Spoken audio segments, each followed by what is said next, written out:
Valamogolis, everybody. This is Don Willie back again with another video. And today I'm having a discussion with another gentleman from YouTube, from the Song of Ice and Fire community. He is Kyle, and his channel is called Kyle's Fucking Chickens. Kyle, why don't you introduce yourself?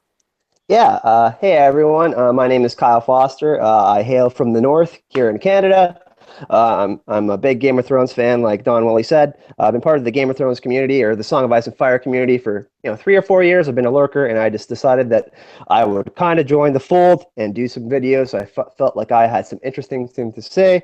Followed people like Don Willie and Tony Teflon and James Johnson, and I just decided that it was time to discuss some more Game of Thrones. So thank you, Don Willie, for having me. Thank you for being here. So today we are going to be talking about the White Walkers, also known as the Others, or the Others, also known as the White Walkers, however you would like to put it. And, Kyle has a bunch of interesting thoughts, more so based on Norse mythology, Irish mythology, and mythologies that I am not so well versed in. I've taken to A Song of Ice and Fire very heartily, and not so much in some of the other mythos that is out there. So I'd like to start off by saying, like, my theory on the Children of the Forest and the White Walkers is that the Children of the Forest created them kind of to wipe out human beings. I've done a video on this, and I will leave a link in the description, or a card or something, so that you guys can check out more of that. But I think moreover, I'd like to try to get into the psyche and see, like, what it is that the White Walkers could be planning for this world. But Kyle, do you have any thoughts on, like, like any theories as to where the White Walkers might have come from initially? I do. I have an interesting one. I'm not sure if I've heard this one before, but I'm going to throw it out there. And like you said, I have studied some Norse mythology, and more recently I have been studying more of the Middle Ages and the Dark Ages, and like what priests had to do with trees and like their connection with nature, and spiritually, our perception of human souls and nature in being, like how we're all connected. And one thing I found really interesting is that blood sacrifice, a lot of the time back in the day, what they believed is when they made this blood sacrifice, or someone was dying, and they felt like it was their time to go, and they were okay with going, they would connect with nature. They would be in the part like home, or parts of where they felt comfortable, and they would like let themselves go, right? Because that was just a better way to pass, with the fleeting, positive memories that you've had in life. Now, one thing that I found interesting, and in the story we see weirwood trees, and I'm of the thought that I think that it's possible that the Children of the Forest upload their souls into the weirwood trees, like some sort of memory storage device, and you can kind of, if you are of the same bloodline, or had the Green Seer Warg ability, you can kind of view the past if you're part of that pact. And I was thinking possibly that now, if all these souls are stored in a tree, what if all the souls couldn't coexist? Like, I'm sure me and you have different opinions in this life, in the physical form, but what if in the afterlife, some of these souls couldn't all coexist in the history of the tree? So the souls are still there, but one of them wanted to escape. And I believe that it's possible that when one of these sacrifices was happening, and near this tree, perhaps one of the Children of the Forest, or one of the Andals, one of the men, made a sacrifice, and they wanted to bring back one of their loved ones that was dead, and they made a sacrifice to the tree. However, someone that was in the tree that may have had more of a nefarious purpose may have had some sort of workability. Now, it would have had to been a very strong work from the children of the forest or the first men with some of the green seer blood, got out of the weirwood tree during this sacrifice and inhabited that body. Now, if these souls are in this tree, that means they are dead. Physically, in the physical form, they're not there anymore in life like we perceive it. So I found it maybe it's possible that if we perceive the souls as the dead, then they can enter a dead vessel, the human body. So I thought that might be what happened. We do hear the story of the Night's King and the Night's Queen getting killed by, I believe it was one of the Starks in the north at some point when they were raising, they decided to take the wall and proclaim the north their kingdom, correct? Yeah, it was Brandon the Breaker that actually. Brandon the Brick. Yeah, him and Jormund. You know, Jormund, yes. yeah, the guy who we hear about his horn so much in the books. Those two are the ones who brought down that particular character from the story. Now, one thing I was thinking about is that, you know, we hear in the crypts of Winterfell, or I believe I've heard this before, in the crypts of Winterfell, they store their bodies there, perhaps so their spirits stay locked in the crypts. So they like, I'm not sure if it's some sort of locking device for the souls, so all the souls stay there. So they like, you know, maybe if someone had, like, for example, Rickard Stark didn't die the death he wanted. I mean, obviously, none of us would like to burn. You know what I mean? I mean, that would kind of keep our last memories in that moment. That wouldn't be a very good thing to go out on. Like, I wouldn't want to die that way. So perhaps that part of the story Martin hasn't told yet. What happens in between when we die and what happens after? Maybe he will. You know, Beric Dondarrion says there's nothing, but I'm not of that belief. I'm thinking that it's possible that perhaps if you're a strong enough warg and you're dying, you could possibly, if you're that strong, warg a dead body. I'm not sure. I'm just thinking that if all those spirits are in there, maybe one of them didn't want to die at some point and they wanted to get, maybe they were plotting a way to escape. Now, what would be cool is, what if the green seers and the children of the forest sit in those weirwood thrones to keep the spirits in? Have you ever thought about that? No, I actually had not thought about that one. I mean, my thoughts as far as the children of the forest go is that they have very nefarious plans for human beings. I've always thought that the children of the forest, well, not always, but after rereading, especially Dance with Dragons, the Brand chapters, and reading different parts for the World of Ice and Fire, to me, I've came to the conclusion that the the children of the forest don't like human beings, and that they're looking for a way to destroy them once and for all. I'm going to have to agree with you on that, but I'm going to have to disagree with you on part of that. Because I think even though in the Song of Ice and Fire story, we do see like people like the Lannisters, we're like, okay, well, they're pretty much evil. I mean, they're rich and they take advantage of people and they're shitty. But not everyone's evil in the story, because we see people like Davos, and even though the Hound's done hit shitty stuff, he's still a good dude at heart. He doesn't want to be this knight who gains nothing from his honor, from his duties. So I feel that maybe it's true that what you're saying, that the children of the forest, maybe a sect of them are evil, but maybe perhaps there's still some of them left that believe that they can still have this balance in nature, and some of them are still for good. But I definitely believe you that some of them are bad. I'm not sure, because we don't see, have we seen any male children of the forest in the story, or just females? I mean, it's hard to say, but I mean, look, I don't necessarily think that the children of the forest have the whole good evil dichotomy as far as their group. Like for me, I don't think that they think that they're doing something evil. Remember, Westeros was theirs and maybe the giants before the first men came. So while we obviously review it as evil if the children of the forest somehow did something to human beings, or they're looking to wipe out human beings, the children of the forest would look at it as self-preservation, because here you have another race of beings that have come through and basically slaughtered you almost into extinction.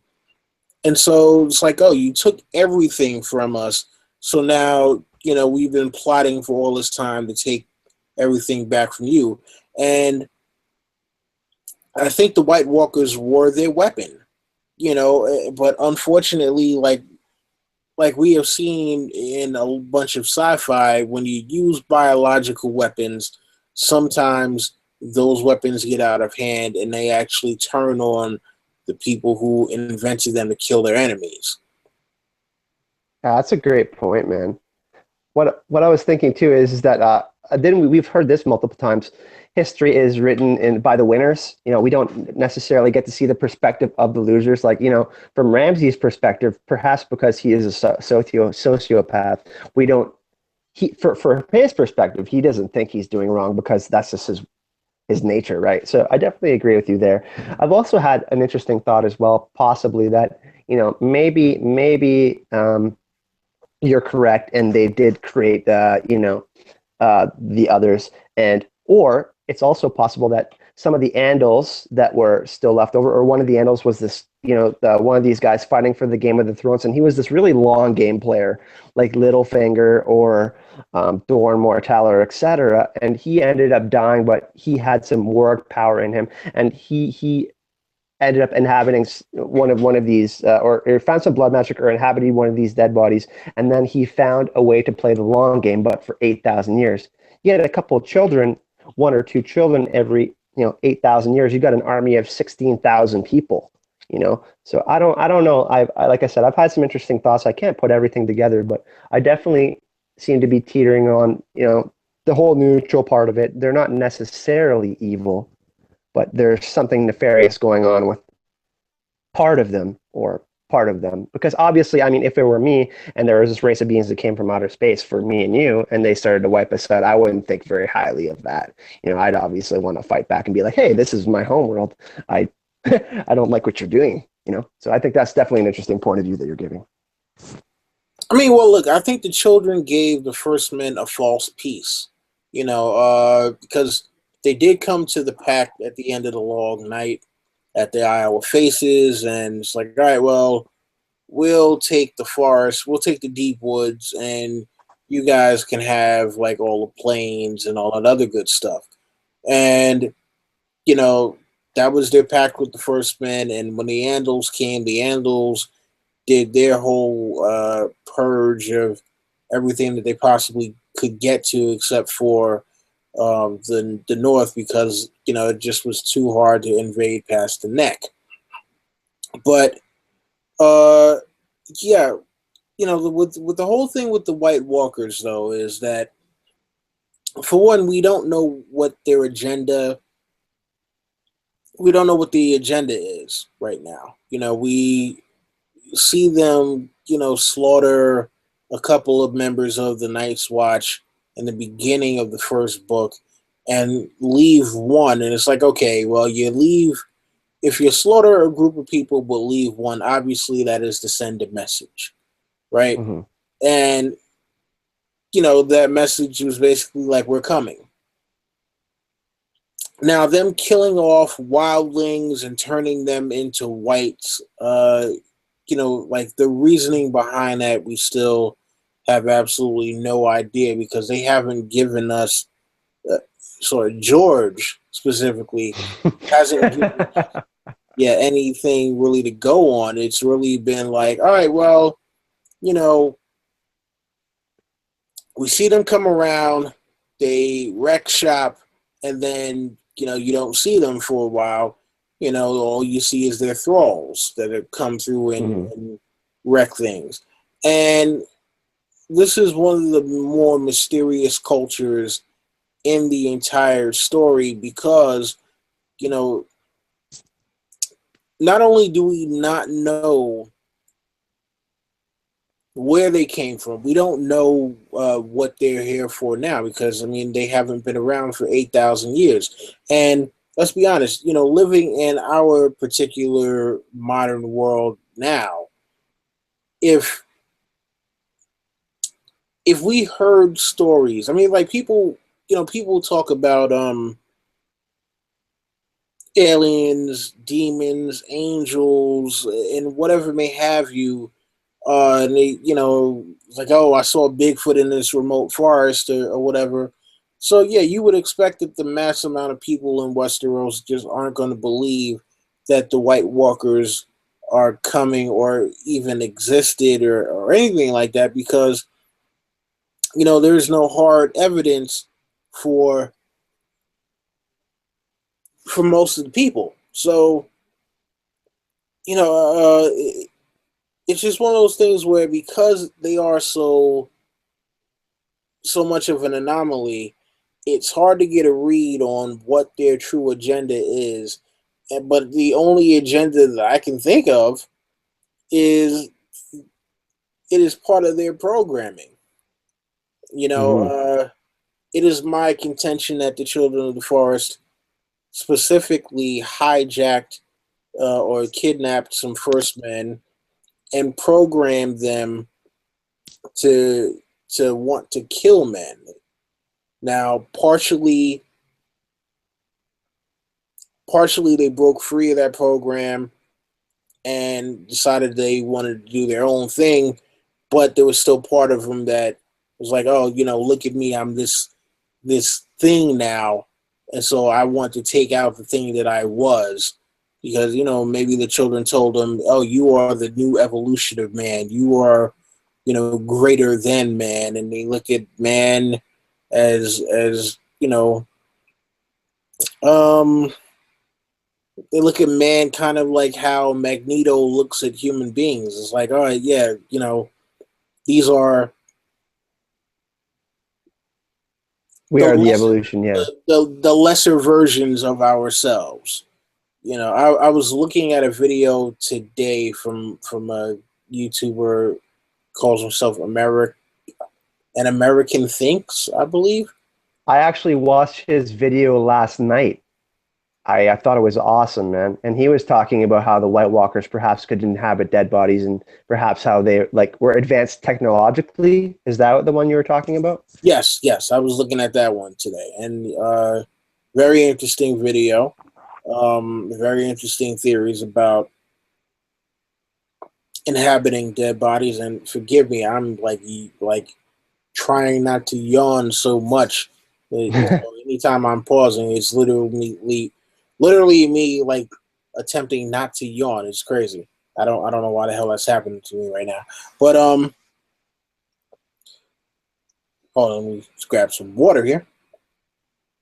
Question for you, man. Yeah, What I found, you saw the new event promo, right? I did. Now, we got to see Bran walking up to that weirwood tree. There was an interesting amount of stones around the frozen weirwood tree, right? That a weirwood tree, you think? Yeah, I mean, and it looked like it looked like it might have been Fist of the First Man or something. It wasn't the same one as Bloodraven's tree. That one was on a hill. Yeah, and I it don't kind of, know, man. I found that particularly interesting. yeah, like Mm. I paused that part and looked at it, and I'm just like, wow, like, what is that, or where is that? And the conclusion I'm thinking after watching that is somewhere in the lands of always winter. Hmm. Like, that's not just some regular place that got like frozen over or anything. Like, no, that is the lands of always winter, and specifically that is Bran looking, either in the past, or he's looking at just basically he's able to spy in on the White Walkers. That's And cool, man. Because what I was thinking too is that perhaps what may have happened in that vision is that Bloodraven's been giving him tutelage and he's been teaching him what to do. But what if Bran goes there on his own without Bloodraven's consent? And he starts because maybe because in an interview Isaac Hempstead said we get to see Bran's hubris this season, which I found very interesting because we haven't really seen a whole lot of that from Bran. I mean, he's a crippled boy. He doesn't have a lot to live for. I mean, most of his family is massacred. So when he said that, I'm thinking perhaps that vision, when he goes, he goes to a certain point, he's like, oh, I'm really interested. Oh, I'm going to go further and further and further. Then he gets to a point where he's really exceeded his, not his power, but the limit of where he should go. And then the Night's King is like, I know what you're doing. You're not allowed to see what I'm doing here. And then Bran is like, okay, I made a mistake. And then that's when I think like the White Walkers ping their location. And that's why I think that the Night's King and them are going to get to that cave. And Bloodraven's definitely going to be a goner. But I think that tree where Bloodraven is has some important information, perhaps maybe to learn how to take down the wall. That's my theory.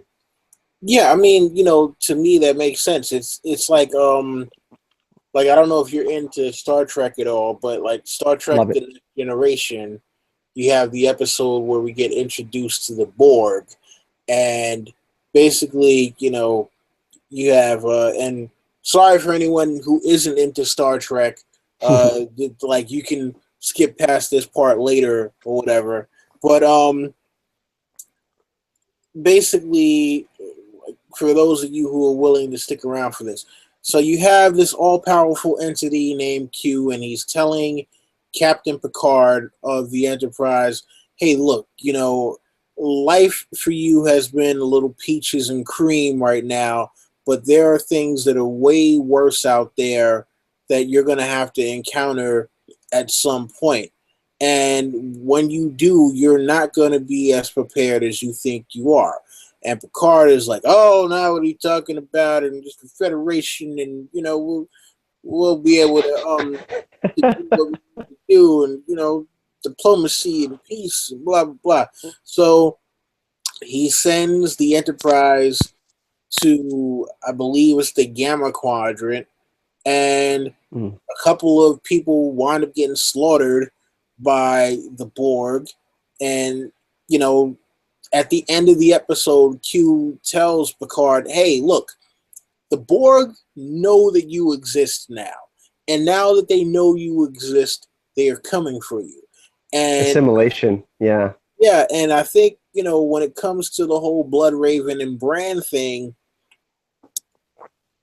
yeah, there were whites that were waiting outside of that cave, but they may not have known the extent of what was going on because maybe the whites are just thralls and aren't able to feed back information to the actual White Walkers themselves. So when Bran, decides, oh, I'm going to take this trip. Oh, you know what? I can see everything now, and since I can see everything, I'm just going to go and do this. And it's like, so when you get that glimpse of the Night's King grabbing on Bran's arm, it's like that's the moment like where it's like, oh no, oh, I didn't even know you existed, but now that I know that you exist, and now that I know that you have this power, I've got to come and kill you because I can't take the chance of you possibly telling someone how to kill me. I think that's where I think also there's a similar shot in one of the stills that I found, and it's Max von Sydow who's playing Bloodraven. He's grabbing Bran's arm like the Night's King is grabbing his arm. So I think simultaneously, back and forth in that scene, we will see the Night's King grab him, but we'll see Max von Sydow pull him out of the vision, be like, oh, okay. And then that's when I think it might be episode 4, 5, or 6 because obviously there's going to be some tension built before that. But I think that Max von Sydow, Bloodraven, will be like, yeah, you can't be here anymore. I'm going to die because I'm in the tree, but you need to go tell everyone and get them ready. Because I think that's when Bran says, nobody knows what's going to happen. And yeah, they're screwed. I mean, we see 100,000 whites, right? So, I mean, well, that's the thing too. Well, like you think Bran is going to leave the tree? absolutely 100%. Wow. Okay, I mean In the because show. In the show for sure. I'm not sure about the books. okay Show because for like, sure. personally uh, in the books, I don't think they're going to have that same interaction with the White Walkers in the books. I think I that agree. I think that they have totally went off book with this particular thing. And if anything for the books, I think Bran doesn't leave the tree and the cave and all that. I think he finds out about the Children of the Forest plan to use the White Walkers to kill human beings, but not until he's already done some very horrible things of his own uh, under the tutelage of Bloodraven. I think Bloodraven is, to a certain extent, being used by the Children of the Forest, and he's going to wind up using Bran and doing something. I Giving a think critical piece of information or something like that is what you're going to try to say. Giving a critical piece of information to the White Walkers. What that? No. I think that that is going to be a thing of, okay, well, hey, can you warg one of Daenerys's dragons real quick and go and Ugh. burn down King's Landing or do something very terrible with that dragon? And I think after that, Bran is going to be like, "Oh, what have I done?" And then take over that dragon again, and then possibly come and burn down that weirwood tree and that cave. So I don't think Bran is going to leave that particular situation in the books. Now, in the show, it would be very interesting to see how he conveys the message that needs to be conveyed about the White Walkers. I mean, because I think the show is going to do something totally different. I don't think that the Children of the Forest are going to be as complicated in the show as they are in the books. I think it's going to be a thing of the White Walkers are their own thing. Maybe they might allude to them being created by the children, and it'd be like, oh well, that was the ancient Children of the Forest. That's not us. That we're Mhm. actually trying to help save you guys. Um, but I definitely think that Bran is going to somehow find a way to communicate to somebody in the North, at least, like, hey, you know what, guys, this is really screwed up right now, and you need to do something about this. So we'll I see. want to touch on the point that you had a brilliant thought about the dragon, and I was thinking about this last night. It's so crazy. Remember how I was talking about how the Night's King has been amassing an army for 8,000 years? He's kind of come to the point where he's like, okay, I can't wait any longer. My long game is up. This is my moment. Some people theorize that the Night's King is moving because of the rebirth of dragons, but we obviously see their movements before that. But perhaps he has some future sight, and we haven't really talked about Shade of the Evening, and I think that possibly might play into the story of the White Walkers. Perhaps that's how they acquired some of their their abilities to become less human and more immortal. Maybe they found a way to become semi demigod immortal. But I think that it's going to be interesting because I had the thought last night that what if the Night's King was like, okay, I got a huge army, but you know what I'm going to do too is I'm going to take down the wall and then I'm going to steal a dragon.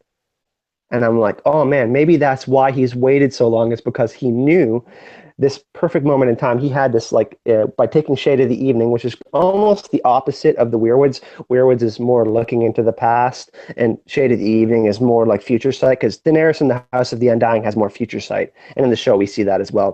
Her in King's Landing, where it looks all burnt down.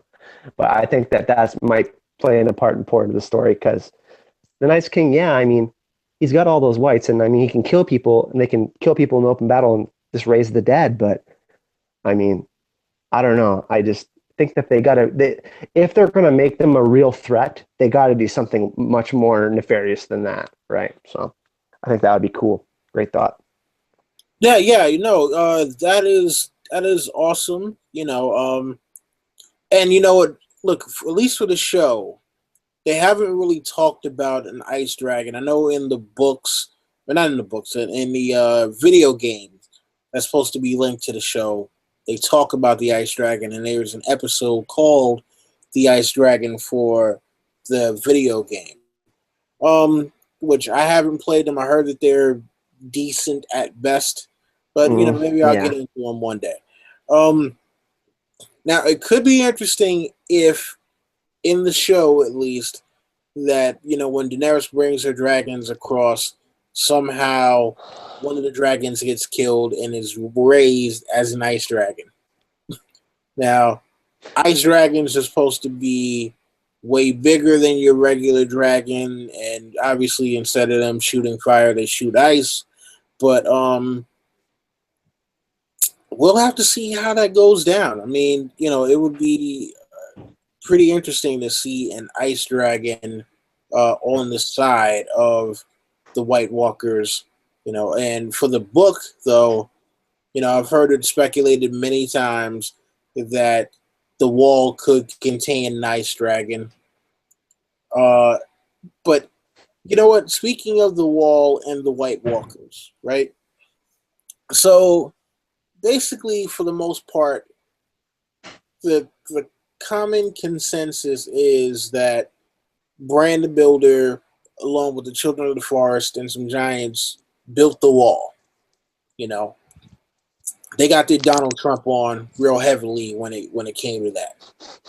Now, Hmm. the thing that kind of puzzles me is, if the White Walkers are supposed to be like this kind of uh semi all powerful race that manipulates ice, supposedly in ways that we cannot even imagine, why in the world would you build a giant ice wall for I mean um to keep out beings that you know that manipulate ice? I like That's the thing that kind of gets me about it. It's like, well, shouldn't it be that you use something else, some other substance that they can't control to resurrect this wall?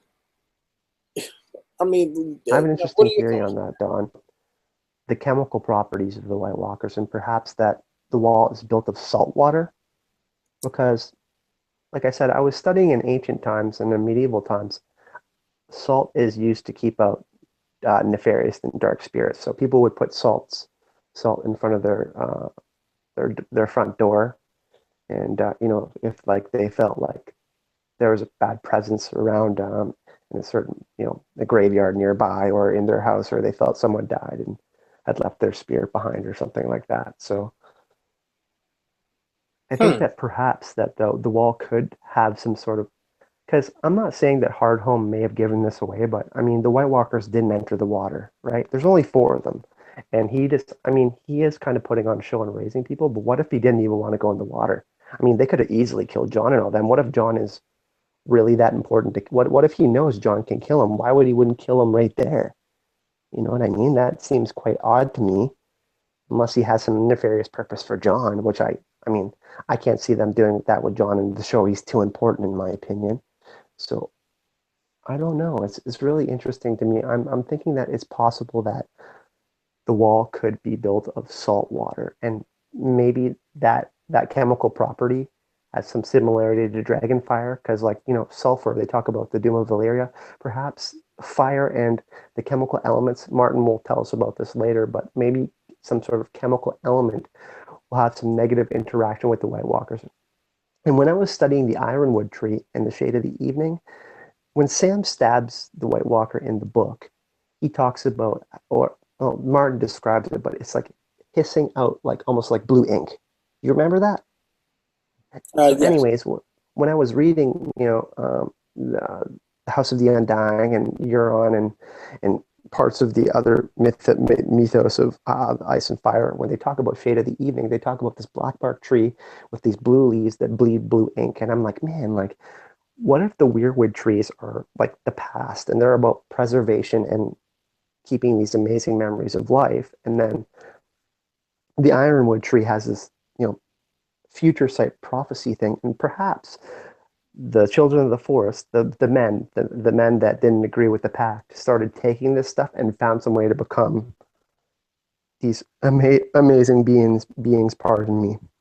And maybe that gave them some sort of weakness to salt or something like that that we don't know about, or iron blades or Valyrian blades, and that's why they became weak to that, because their embodiment became ice, and they became the exact opposite of the fire side of the equation in the Song of Ice and Fire. So I thought that might be pretty interesting. I mean, yeah, it definitely is a thought. You know, I mean, Just that would be. because, oh, I sorry, was I going to just want to say, add, oh I just yes, want to add one last point. I just want to say, like, when I was studying the spirit parts in the spirit mythology in like the Middle Ages and the Dark Ages, I just found it really interesting the use of salt. And Martin talks about salt and smoke prophecy in the Azor Ahai prophecy. So I don't know. I feel like it's important to that part of the story for me. I don't know. I felt like it was like, I don't know. It just seemed important to me, like the White Walkers might be weak to it or something. yeah. I Sorry to mean, cut you off. Yeah.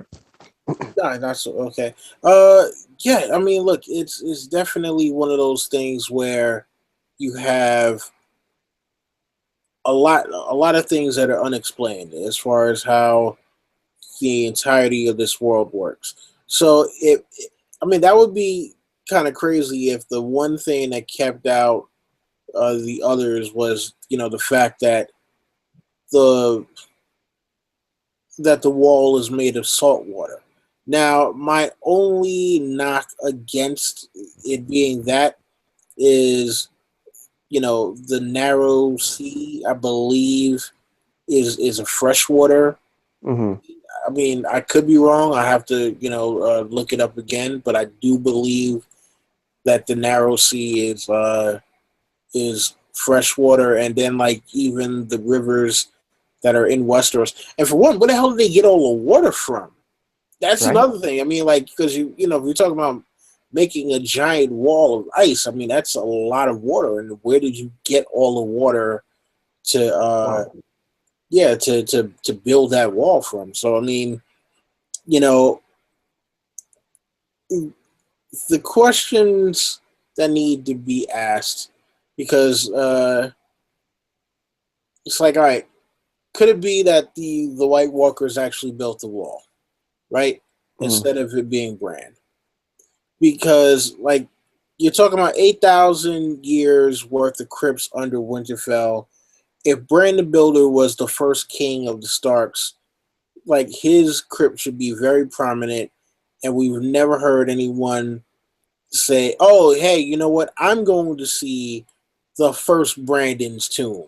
We're gonna go check out Bran the Builder's tomb because that was the guy, right? Hmm. He's the one that built Winterfell, Storm's End, the wall, the base for the high tower, and I don't know, probably a couple other things. Like Bran is the builder. So if like, could it possibly be that maybe Bran the Builder became a White Walker and built the wall? Like, Definitely, man. yeah, I mean, because you have the whole story of the Night's King. Uh, people say he was a Stark. That'd I be interesting twist in the storyline, right? Yeah, I mean, people say that he was a Stark. I think Old Nan said that he might have been a Brandon Stark, even though it's kind of weird that, like, why would his brother also be named Brandon the Breaker? If yeah, like, I've never met any family that's had two people with the same name. So uh, yeah, I mean, like, a lot of the story is so convoluted. But the one thing that we do know is that so far, Old Nan has never been wrong. Like, Old Nan Hmm. has never actually been wrong in any of the stuff that she has said when it comes to telling her tales in the story. So I don't think that she would be wrong in this particular instance either. But just the whole thing uh, with how the White Walkers operate, the connection with the First Men, the connection with the Children of the Forest, and even the connection with the Starks through the Night's King. I mean, there's there's something to be said for the fact that the house words for Starks are "winter is coming," Hmm. right? And when you think about those words in relation to the White Walkers, I mean, they talk about how the cold comes with the others, and people aren't sure if it's cold because the White Walkers are around, or if the White Walkers are, what is it? Like, do they bring the cold, or does the cold, or do they come because it starts to get cold?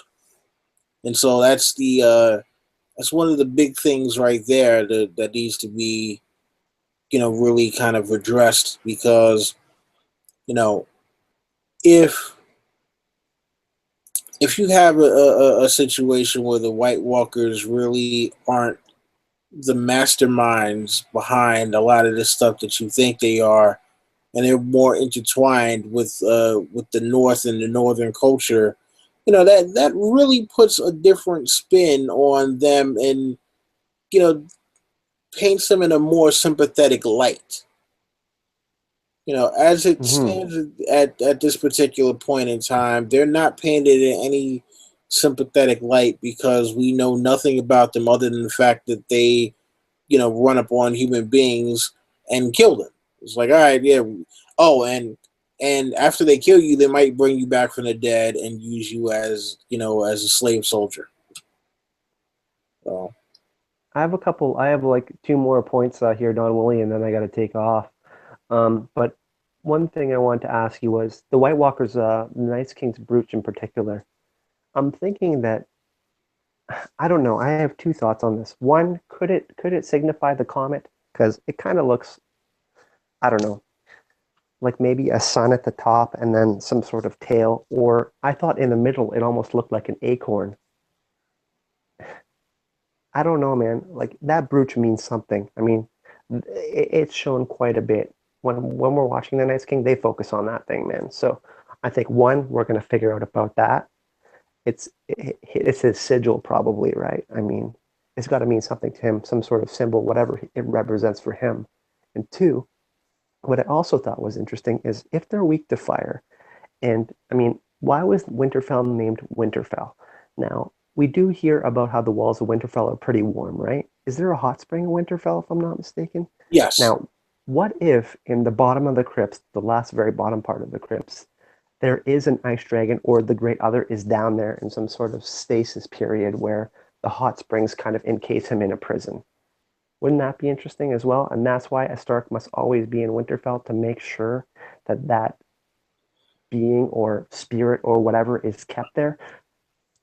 Perhaps it is Brandon the Builder, and Brandon the Builder was the previous Night's King, and that's why a Stark must be there. And his crypt is in the bottom, and the Stark blood, whatever it is in the Stark blood, is the thing that makes it stay there. Who knows? But I mean, I would love to figure that out, man. Like, I've thought about that probably more than anything. Like, what's going on in the crypts of Winterfell? You know?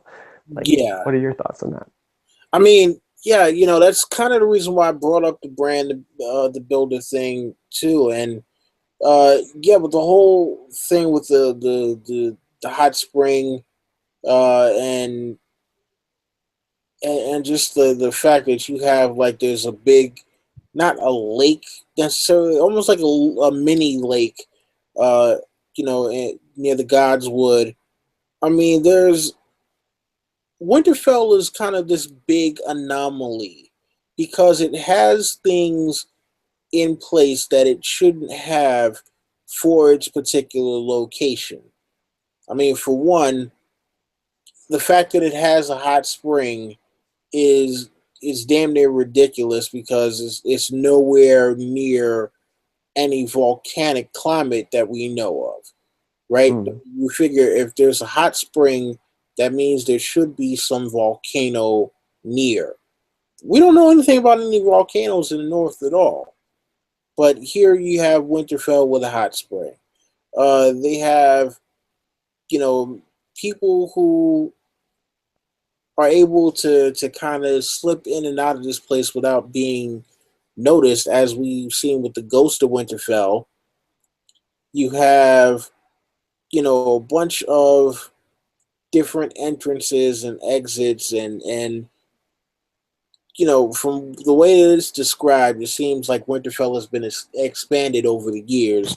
But but if you listen to the story, for what it like, just at a base level, Brandon Builder built the whole thing. It was like, but it can't be both. It can't be that Brandon Builder built the whole thing, but then it's been expanded upon.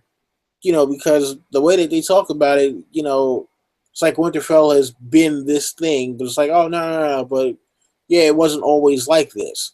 So, just how all of this connects back to the White Walkers, and from the words to the castle to the wall to the Night's King and everything. It is truly um it is truly one of the biggest conundrums of the story, and I hope that we get something concrete with concrete explanation as to how all of this plays out, and we don't get the whole, all right, well, you know I just said this thing, it actually meant nothing, because that would probably be the worst, and the most frustrating thing is just for it to be like, yeah, well, no, no, no. That was just a thing I said. It actually has no bearing on the story whatsoever. Oh, I have one last final thought here, Don Woolley, and I know a lot of people don't like part of Dan and Dave's interpretation of A Song of Ice and Fire, but I do think that, I've watched a bunch of their movies that they've directed, and some of their books that they've written, and they're pretty talented guys. Now, I'm very thankful just to get the show because I enjoy the book so much. And like I said, I started reading the books after I watched the show. So I can't say that I read the books first, but I'm happy to have both. I consider myself really lucky. But, I think that this season in particular, I mean, they got a $35 million budget increase for this season alone. And if they are going to do a final two shortened seasons, I'm going to look at it with the glass half full. We're going to get a lot of White Walkers and dragons in the last two seasons if this is truly what's going to happen. So I really think that this season, man, we're going to get quite a bit from Bran and Bloodraven. We might even find out about the Doom of Valyria and stuff like that. But I think this season we're going to start to really figure out why the White Walkers and the Children of the Forest are important to the story. So I think it's going to start to pay off. yeah, yeah, yeah. You know what? I totally agree with you, and I think just the shots that we've seen in trailers so far, and mind you, supposedly everything that we've seen so far are only from like the first 3 to 4 episodes. Mm-hmm. So So if that is true, then we still have a hell of a lot more to go. But I mean, the fact that they would be bringing in the White Walkers in force like that in the first couple episodes kind of shows you that they are moving at a breakneck pace, as we've been hearing for a long time. So Well, I've written down like for this season the events that are going to be huge events if they do happen.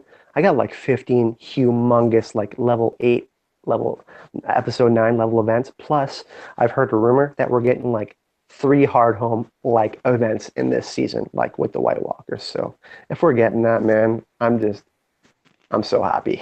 same But here. thank you so much for having me on, Don Willie, man. This is my favorite subject in the Song of Ice and Fire, just because, one, we can delve into the characters and talk about them so much because we're given so much information. But this part of the story, there's almost nothing. So, that's why I like to talk to guys like you and get your opinions and just go right at it, man, because we don't have enough information. Give us some information, George, you dick. Yeah, pretty much. Listen, I'm glad to have had you on, and I would definitely, put a link to your channel in the description. That'd be awesome. Thank you. Yes, so before we sign off, you know, again, remind the people who you are and what you do. Well, I'm Kyle Foster. I'm from Sault Ste. Marie, Ontario. Like I said, I'm Stark loyalist in the North, always. And like I said, I got into Game of Thrones season 1. Then I read the books. actually binged the whole season in one night after my friend ditched me. Said he was watching Game of Thrones with his girlfriend, funny enough. And then I read the books in about 2 weeks. So Dance with Dragons came out that summer, I believe. And I was just hooked. So, and then, like I said, I've just been lurking on your page and Tony Teflon's page and James Johnson and LaDonna. And I just decided that it was time for me to start chatting about Game of Thrones in person with some peeps. So, yeah, man, just I'm super excited for season 6. We need Winds of Winter too because some of our theories are really bad. But thank you so much for having me. I do have a YouTube channel that I just started about a week ago. It's called Kyle's Fucking Chickens. I do some funny stuff, and I'm mainly doing just like some character breakdowns, stuff that I think is going to happen in season 6. But I will be jumping into some more videos like me and Don Willie are doing right now on White Walkers and some of the mythos and stuff and the history of our own history that we can compare to the Song of Ice and Fire. So, thanks. Awesome, awesome. So everyone out there, please make sure to check out Kyle's page. You know, he's a real good dude. And yeah, you guys already know the deal with the rest from me. Bend the knee. I will be back with some more videos. I have a brand super tinfoil theory, and I'm calling this one above 9,000. Yes, a Vegeta all the way with it. So look out for that. More Ice and Fire battles. Finally gonna get back to doing the damn profiles. I finally got this damn camera situation taken care of, so I will have another couple of profiles. I'll try to see if I can cram them in. Obviously, the season 6 reviews and all that, and discussions on like damn near everybody's channel, because that's what I've been doing also. All right, but yeah, rate, comment, subscribe, share, tell your friends, come back for more. That's been my time, and this is Don Willie saying Valor Dohyrus.